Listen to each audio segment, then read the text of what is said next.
Hello everyone, welcome to this talk number 5 on Ezekiel. This is going to be Ezekiel chapter 2 to about halfway through chapter 3. We've done 4 previous talks on Ezekiel chapter 1. We spent so much time in there because it's really quite a complicated vision that we needed to kind of decode. One thing I didn't say, and I probably ought to have said, is that I'd explained that the vision that Ezekiel saw was something that he recognised.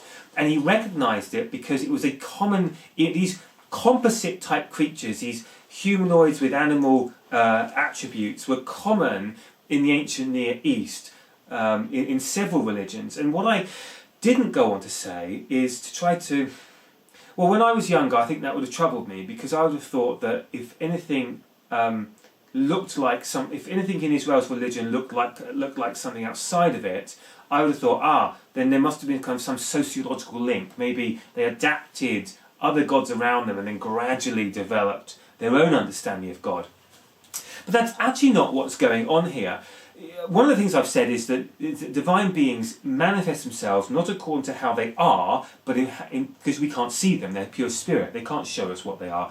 What they do is they manifest themselves to us by what they mean. What do they want to communicate to us? So they have to manifest themselves to us in ways that we can understand. So manifest themselves in images of the time would have been something that the seer who had the vision would be able to decode on behalf of the people. Now, in order to avoid idolatry and the people of Israel seeing those other divine beings and seeing them in kind of other religions around them and then kind of disappearing off, what the God of Israel was always trying to do is not to say, look, all of those things are just kind of nonsense. He's more sophisticated than that. What the Old Testament always does is it puts them in their right place in a perspective, in terms of where God is. So God is always the God of all gods. He's always the God of the universe. All these other gods are these kind of tribal deities. They're kind of given authority in certain locations. But the real God is the God who created everything, including those other gods. So if an image that looks similar to another local god is found in an Israelite story, it's always seen in proportion to the God of the Hebrews. So these composite creatures are actually part of the chariot throne that the God of the universe, Yahweh, is riding on. You also see it we see it in lots of places. One of the places you see it is in Genesis chapter 1, the creations of the heavens and the earth. There's this very strange verse, very, very short, and you blink and you miss it, where it talks about the giant sea creature that's being created, the sea monster. And actually it's probably a hat tip to the ancient god Tiamat, that was a sea monster, and it's an ancient creation story. I think it's in Enuma Elish,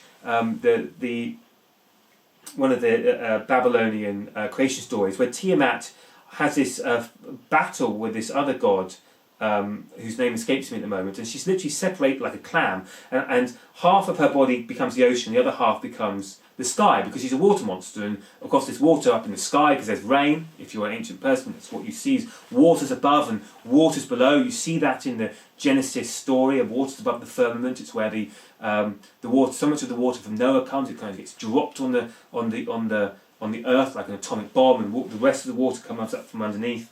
And so Tiamat is actually in the creation story, kind of baked in there, to show that, you know what, she's not part of the creation of... the creation of the world didn't take place because of her, but rather, if you do believe in Tiamat, she is a created being within the order of the universe, and the real God is the God who created everything, and everything came from that God.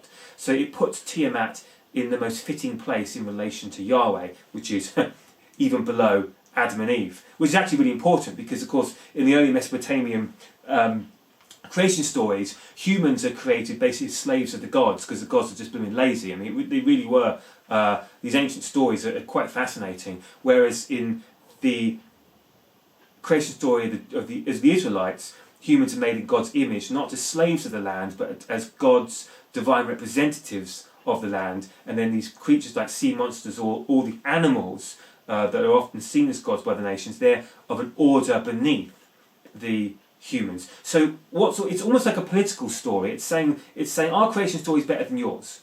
Our politics is better than yours. It's that kind of thing. Very important if you're outside your land like Ezekiel is and his people, because you're going to be now in a land full of pagan idolatry. The pressure to run off to these other Mesopotamian type gods would be very heavy. So what the Israelite stories are doing is to say, no, your God is the God of the entire universe, and all these other gods are way down the pecking order. In fact, they're probably lower down the pecking order than you are.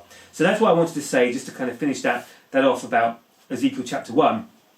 Ezekiel chapter 2, I'm going to read it a little bit and I will talk as we go along. He said to me, "Son of man, stand up on your feet and I will speak with you." As he spoke to me, the Spirit entered into me and set me on my feet. So think about this. Ezekiel chapter 1, the heavens are opened and this throne chariot descends on the wings of the eagles, and then the Spirit of God in chapter 2 now enters into Ezekiel. Fast forward to Jesus at his baptism, the same pattern emerges of commissioning to do God's work. And what does Jesus see? He sees the heavens open. Now he doesn't see a divine chariot coming down with wings. He sees a dove coming down with wings. It's the Spirit of God under the form of a dove, and the dove is seen to enter into him. The Spirit of God enters into him, and there's this voice, "This is my son, listen to him with whom I am well pleased." Well, here there's again God's voice. Listen to the one, and I listened to the one who was speaking to me. He said, "Son of man, I am sending you to the Israelites." This phrase, "son of man," is something again that Jesus uses a lot of himself, doesn't he? And if you were to read I chose this Bible translation as opposed to the NRSV, which we have in church, because the New Revised Standard Version, the NRSV, doesn't translate it "son of man." It translates it as "O mortal." Well, why is it doing that? It's because the term "son of man" basically means son of Adam, son of mankind. It means a human person. Jesus refers to himself as Son of Man because yes, he's fully God, but he's also fully man. And so he's being very clear, I am one of you. I am a son of Adam. I'm a human being just like you are. We must never forget that Christ is fully human like we are. He just happens to also be fully God. But Ezekiel is fully human. He's a son of man. And the reason why that gets said so often is because if you're a seer of great visions, particularly in the ancient world, there was a good chance that people might start to see you as being more than pure human, because you seem to be able to display attributes that other normal people don't have, divine attributes, and that might mean that you have some divinity included within your identity, and that puts you in the Romans did this all the time. You think about Caesar, Caesar was treated like a god. Often great leaders were treated as divine beings. Well, this is maintaining the theology of the Hebrews that no, Ezekiel is a guy just like us. What he receives is not in his nature, but it's received by grace. It's not part of his nature, it's received by grace. Then it says, I'm sending you to the Israelites, to the rebellious pagans who have rebelled against me. Now this is a hard thing to understand, and the reason why it's hard is because for 120 years Israel had not existed anymore. Go back again to my sermons, I've talked about this before. There are 12 tribes of the land of Israel when Israel is completely unified under King David, but then it separates into two, and you've got the kingdom of Judah in the south, where Jerusalem and the temple are. This is where Ezekiel comes from, and then you've got the two tribes of Judah and Benjamin, and then you've got the 10 tribes in the north that have apostatized, and this is Israel in the north, Judah's in the south, but by now the 10 tribes in the north are lost, they are scattered, and they're gone. And they're diluted now amongst the pagan nations. And all that's left is Judah. And of course, as we've seen before, there was an invasion of Judah. It came in 3 stages, and Ezekiel's writing in the 2nd stage. It's before the temple has been destroyed. but the people have been taken off to Babylon. So why is it that Israel, Ezekiel is speaking of Israel? Well, it's kind of a nickname. It's a little bit like my wife's she's Dutch Canadian. She's her parents were immigrants to Canada after World War II, and I often refer to the Netherlands as Holland. But my wife often points out that actually Holland is really a nickname, and it's actually only part of the Netherlands. The country itself is the Netherlands. And I think it's the same kind of principle going on here, that when Ezekiel was talking about Israel, he's not talking about the northern 10 tribes, because that's gone. What he's referring to is the people of Jacob, the descendants of Jacob, because of course Jacob was renamed Israel, and Ezekiel and all his people are the same descendants. And of course, it's not just and of course they've rebelled, which is why they're now why they're in captivity. It's because God has removed the blessing of Israel, and there's now been an invasion. They've been taken away. So his job now is to prophesy to the people of Jacob and to warn them of their rebellion.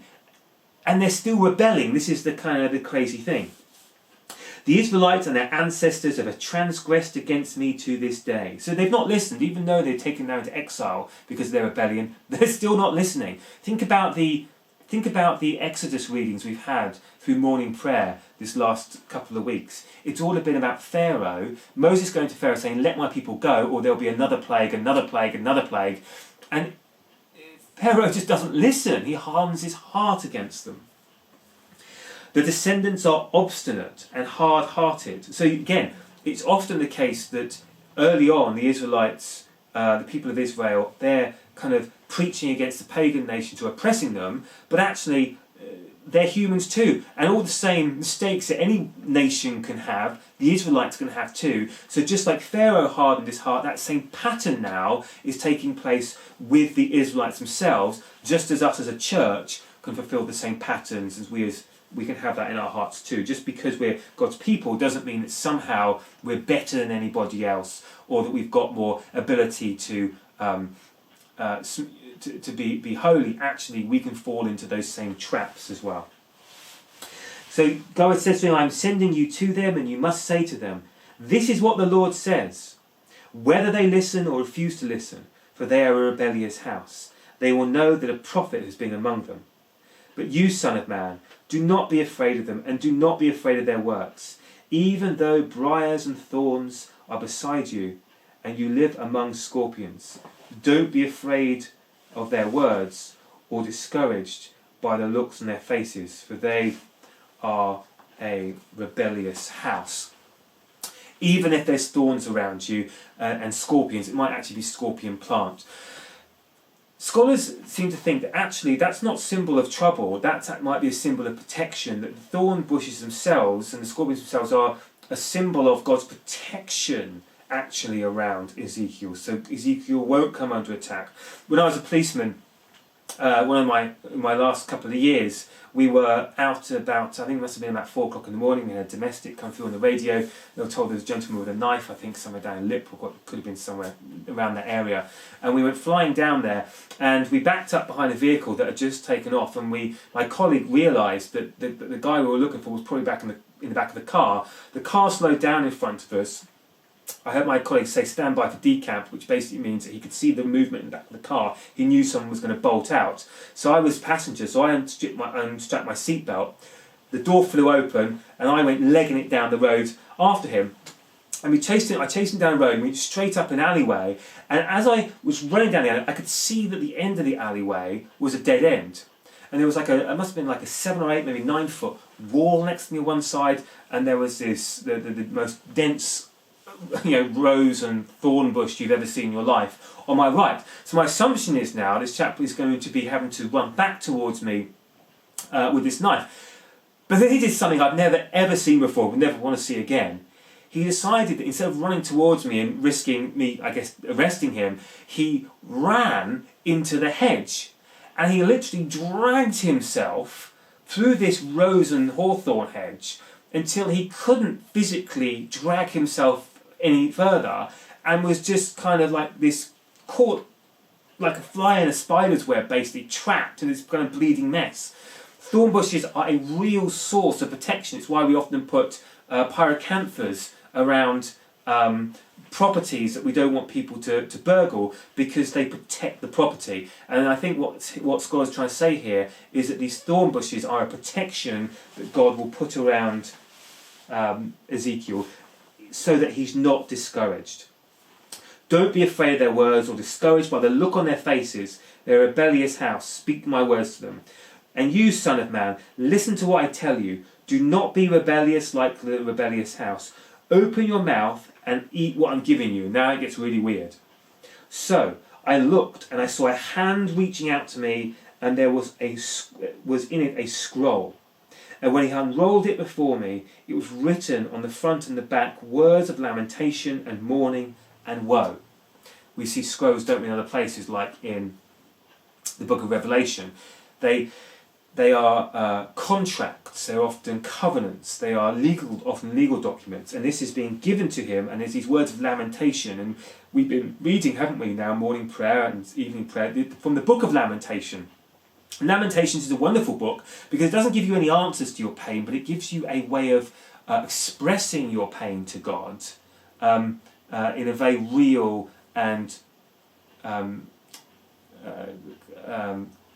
rustic kind of honest way. He said to me, Son of man, eat what you find here. Eat this scroll and go and speak to the house of Israel. So I opened my mouth and he fed me the scroll. Son of man, he said, feed your stomach and fill your belly with this scroll I am giving you. So I ate it, and it was as sweet as honey in my mouth. You know, we see the same kind of imagery in the New Testament where Jesus says, you know, man shall not live by bread alone, but on every word that comes from God. There is something about that image of eating God's words, which is very important even in the New Testament. And we seem to find it easier to understand when Jesus says it, but when we watch Ezekiel do it, it seems weird. It's like he's been given this scroll, like he's been given a hot dog, and he has to kind of chow down on it. But what's going on? Firstly, these scrolls are made of papyrus. They're not made of leather or kind of vellum.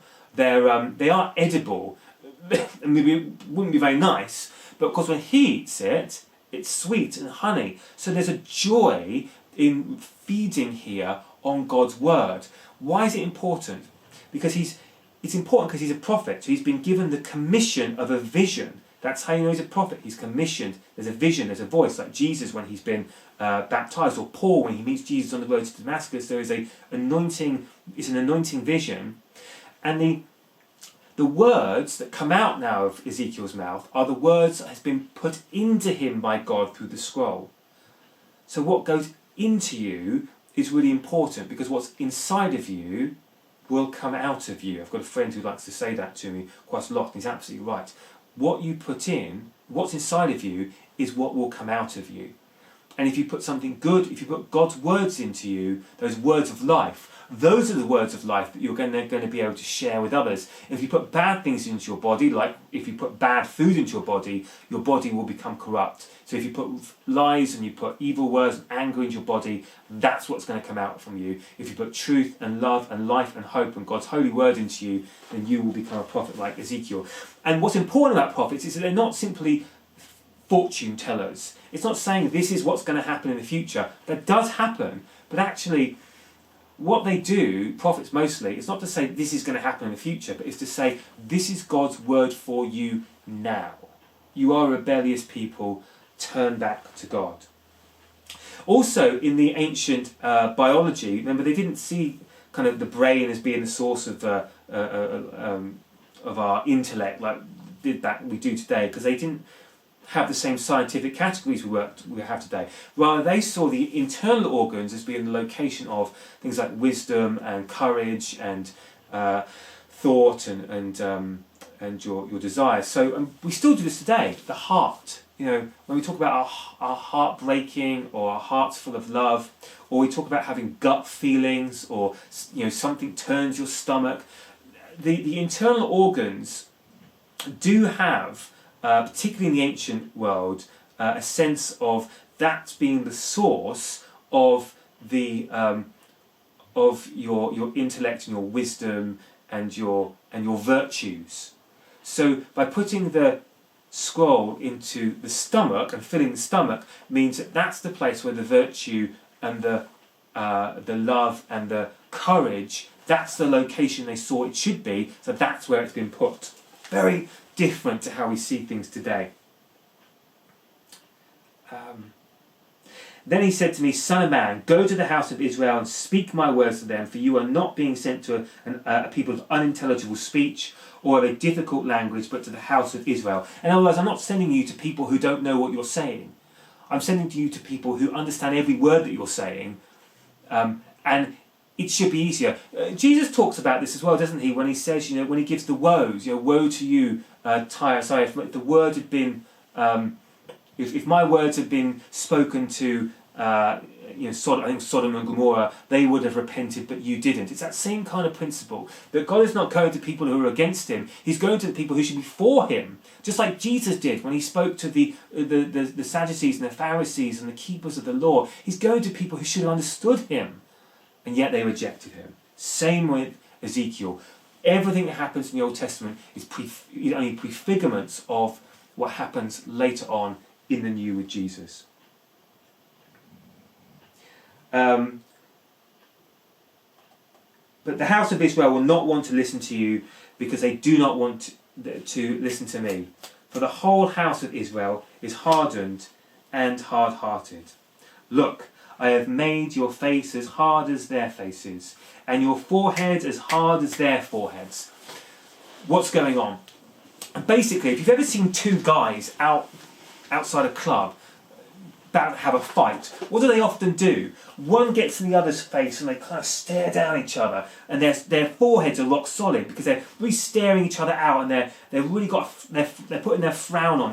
They get very hard, and so what God is saying is, don't, even if they get really aggressive and to use my kind of term, leery, even if your fellow Israelite brothers and sisters get leery at you, you're going to be just as leery right back. Your forehead is going to be just as hard, and you can